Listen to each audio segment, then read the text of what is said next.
So I'm Daniel Joseph MacArthur-Seal from British Institute at Ankara, as you heard. I'm really glad that we're finally together after 2 years of delay at this conference. Thanks, Tolga, for this kind introduction, and also thank you to the History Department of Boğaziçi University, where our conference will reconvene tomorrow, for those of you who are planning to come.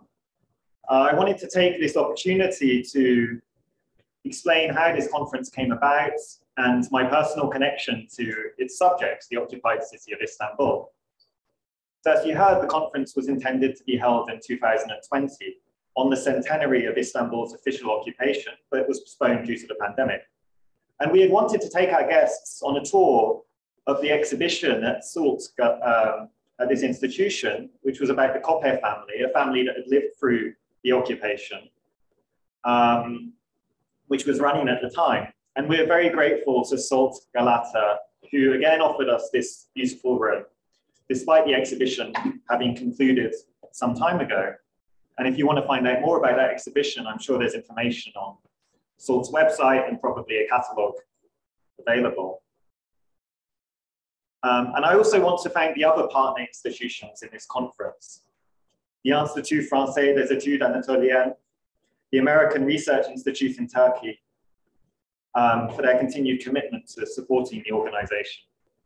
And also, I'd also like to thank Fatih and Ali, who are assisting us today and tomorrow. So in the last 2 years, a lot has happened in relation to the study of this particular period, prompted by the rolling centenaries that have focused attention on these years, in much the same way as they previously expanded research on Ottoman experience and participation in the First World War. I think we're likely to see increased interest in the occupation, as this is an example of. We've seen conferences and workshops on occupied Istanbul held at Ifea, in Michigan, in Berkeley, in Napoli, and there will be one later in the year at the Hrant Dink Foundation. We've seen new books come out on the armistice period, either printed or announced, including those of Hasan Kayalı, Dimitris Kamoutsis, Brian Gingeras, and my own book, which compares the occupation of Istanbul with that of Selanik and Alexandria. And the new book, I think, that's due out soon from Amy Mills, who we'll hear from later in the conference. The present-day dynamism of this field is quite different to what I encountered when I first learned about the occupation of Istanbul, which was around sometime in 2006, 2007, when I was preparing my undergraduate dissertation on Anglo-Greek relations during their campaign in Asia Minor.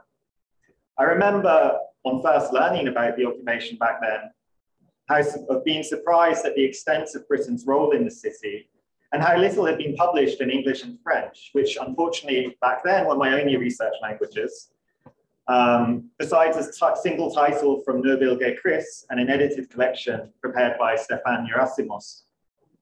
So sensing an opportunity, I decided to study Britain's role in the occupation for both my master's and then my PhD thesis.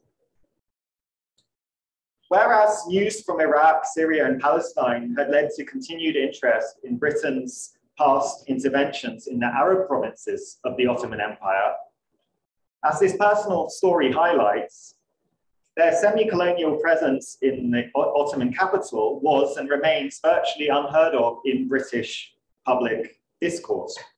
And colleagues tell me that this is a similar case in France and Italy, with whom Britain shared responsibility, if not always equally, in the occupation of Istanbul. In Turkey, by contrast, the fact of the Allied occupation of the city is far more widely known, even if its details are not. And it's been the subject of far more extensive academic research, particularly in the last decade. The official occupation of the city and the deaths of Turkish soldiers on 16th of March 1920 was the subject of public commemorations from 1923 onwards, while the liberation of Istanbul on 6th of October 1923 was celebrated with the parade of troops through specifically constructed archways, which continue to be erected on the anniversary of the liberation each year, or at least they have been recently. But compared to other notable dates emerging from the War of Independence, which are celebrated with public holidays, the commemorations related to Istanbul are small in scale. And this reflects how the teaching and understanding of these years, through the prism of the War of Independence, has focused on events in Anatolia.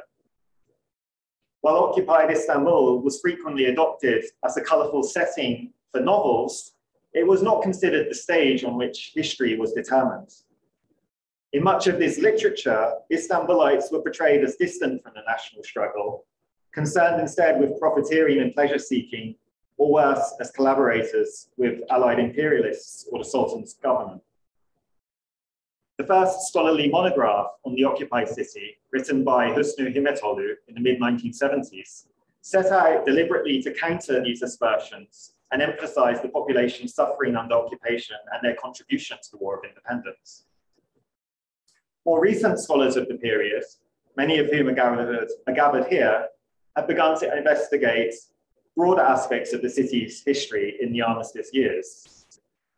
Far more detailed, in-depth archival work has been done on areas of Ottoman and Allied administration, showing not only divisions between nations, but within their diplomatic and military representatives in Istanbul and in their home capitals. The press of the period, which experienced a significant surge despite its being subject to the whims of Allied and Ottoman censors, has also provided material for numerous dissertations, articles, and books. Scholars are starting to investigate the social history of the city under the pressure of supply shortages, inflation, and the influx of refugees from Russia, the Balkans, and Anatolia. And the responses to this have organized labor, charitable ventures, and new political parties. And the distinctive cultural world of occupied Istanbul, produced by the convergence of diverse figures in music, theater, cinema, and the visual arts, has also been the subject of recent interest. We'll be hearing about all of those things in the course of the next 3 days. Works from across these fields represent a body of scholarship so large that it is now difficult to claim that the occupied city is any longer neglected. And part of the reason for this growth in interest in a variety of fields is the realization by historians of the sheer extent of resources available for the study of the armistice period in the city. The number of states directly involved and interested in developments in Istanbul at the time has multiplied the quantity of documents available to researchers, which are supplemented by equally widespread memoirs from occupiers, immigrants, and emigres from the city. But with such an abundance comes challenges, namely the geographic dispersal and the linguistic diversity of sources available. And this is something that myself and Gizem Tongo have been engaging with through our project to create a bibliography for the study of the armistice-era city, which will be launched as an open access electronic monograph in the coming weeks. And we can send you the link if you're interested when that's published. My experience of this project was the realization that, work on Istanbul during this period is only really possible by drawing on the expertise of specialists, in particular languages, archives, and literatures. And it's far too vast a subject for one person to challenge alone. It's only such collaborations between scholars that can achieve the level of comprehensiveness and balance that a city as diverse and complex as late Ottoman Istanbul deserves. And I hope that the present conference and other events launched in these centennial years of the occupation can serve as a launching point for this necessary cooperation. Thank you.